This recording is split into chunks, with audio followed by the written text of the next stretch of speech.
साली पूरी घरवाली। लालच किस हद तक आदमी पर हावी होता है, आइए देखते हैं। देख राधा, तुझे घर का सारा काम आता है, ये अच्छी बात है, लेकिन हमें यह नहीं पता था कि तू पढ़ी लिखी कम है और तेरी छोटी बहन की तो सरकारी नौकरी भी लग गई है। कैसी बात कर रही है माँ जी? सारी बात करके ही तो पापा ने शादी की थी। अब जब छोटी की सरकारी नौकरी लग गई है तो आप लोग ऐसी बात कर रहे हैं। ज्यादा बकबक मत करियो। हम लोगों को पता होता कि तेरी छोटी बहन की सरकारी नौकरी लगने वाली है तो तुझसे तो कभी शादी ना करवाते अपने होनहार बेटे की। अरे तो मुझ में क्या कमी है? वैसे भी आप लोगों ने तो उस वक्त कहा था कि आप लोगों को घरेलू लड़की चाहिए। तभी पति महेश आ जाता है। देख राधा, 100 की सीधी एक बात बता देता हूँ, तू जा और अपनी बहन को बोल कि उसे यहाँ रहकर अपनी कमाई हम लोगों को देनी होगी जब तक हमारे सारे कर्जे उतर नहीं जाते, नहीं तो तू अपना बोरिया बिस्तर बांध और निकल मायके। राधा पति की बात सुनकर हैरान रह जाती है। दिमाग है भी क्या आप लोगों के पास? क्या बोले जा रहे हैं? साली को घर पर रखेंगे? अरे मोहल्ला समाज क्या कहेगा? और माना पिताजी को उसके पैसों की जरूरत नहीं है, लेकिन वो अपनी कमाई आप लोगों को क्यों देगी? अरे क्योंकि हम लोगों के ऊपर कर्जे हैं, समझी? या तो तू कमा कर ला या अपनी बहन को बोल कि अपनी बहन का घर बचाना चाहती है तो यहाँ आकर रहे। सभी मिलकर राधा को घर से निकाल देते हैं। राधा भी कहाँ जाती, मायके जाकर रोने लगती है। छोटी बहन मीना कहती है, अरे क्या हो गया दीदी, कितना पैसा मांग रहे हैं? अरे अभी दे देते हैं ना, रो मत, अब तो मेरी भी नौकरी है। लेकिन राधा तो रोए ही जा रही थी। नहीं नहीं, इस बार लगता है उन लालची लोगों ने कुछ और ही डिमांड रखी है, वरना राधा इतना ना रोती। क्यों बेटी, क्या हुआ है? माँ पिताजी, इस बार जो उन लोगों ने मांगा है ना, वो सुनकर तो आप लोगों के पैरों के नीचे से जमीन खिसक जाएगी। ऐसा क्या मांगा है दीदी? तुझे मांगा है।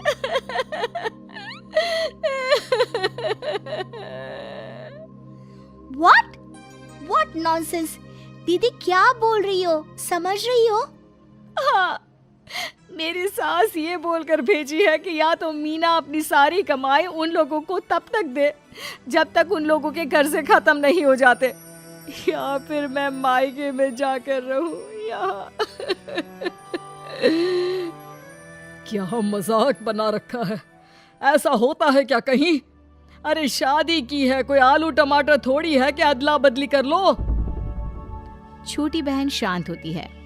माँ पिता बड़ी को समझा रहे होते हैं और वो रोए ही जा रही थी। तभी छोटी बोलती है, पापा मैं दीदी के साथ जाऊंगी। क्या पागल है क्या? अरे दुनिया क्या बोलेगी? माँ वो लोग सिर्फ मेरे पैसे चाहते हैं ना।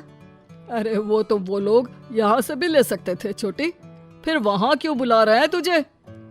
माँ वो कह रहे थे कि हमें पता होता कि छोटी की सरकारी नौकरी लग जाएगी तो उसी से करवा देते उनके होनहार बेटे की शादी। हाँ, और मैं जैसे उस लपड़गंजू से शादी कर लेती। लपड़गंजू? अगर वो लपड़गंजू है तो मेरी शादी क्यों करवा दी? मैं नहीं जाने वाली वापस। अरे क्योंकि तू बेवकूफ है, तुझे जवाब देना नहीं आता। चल मेरे साथ।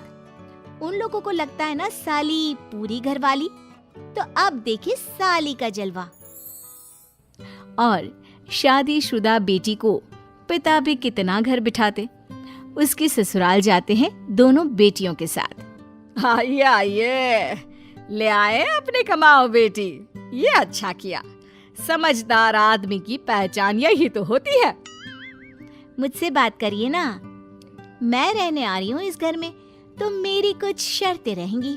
अरे वाह जी वाह, बहन के ससुराल में भी शर्तें? अरे और क्या, आप लोगों को मेरे पैसे चाहिए, दीदी घर का काम करेगी, इतना सब मिल रहा है। वैसे आप तो जानती हैं, बाजार में बिना शर्तों के तो एक पॉलिसी भी नहीं मिलती है। बात तो ये सही बोल रही है, सरकारी नौकरी वाली लड़कियां ऐसा नहीं मिलती। हाँ हाँ ठीक है। अच्छा बोलो छोटी बहू, क्या शर्तें हैं तुम्हारी? मैं कोई काम नहीं करूंगी। कैसी बात कर रही हो छोटी बहू, तुम नौकरी करोगी? अरे लाखों कमाओगी कि घर का काम करोगी? घर के कामों के लिए है ना ये बड़ी। दूसरी शर्त, मुझसे कोई बदतमीजी से या ऊंची आवाज में बात नहीं करेगा। अरे कैसी बात कर रही हो तुम तो ख्वाबों की रानी हो। शट अप जीजाजी। साली से मजाक करना अलग बात है, लेकिन याद रहे साली बहन होती है बीवी की, और बीवी की बहन यानी आपकी बहन। माँ ये क्या बोल रही है? बहन। अरे ना बेटा, मैं हूं ना, बात करती हूँ ना, रो मत बच्चा, रो मत। खैर, पिता दोनों बेटियों को छोड़कर चले जाते हैं। अगली सुबह, अरे सरला, जल्दी से मेरा और तुम्हारी बहन का खाना पैक कर दो, हम लोग ऑफिस के लिए निकल रहे हैं।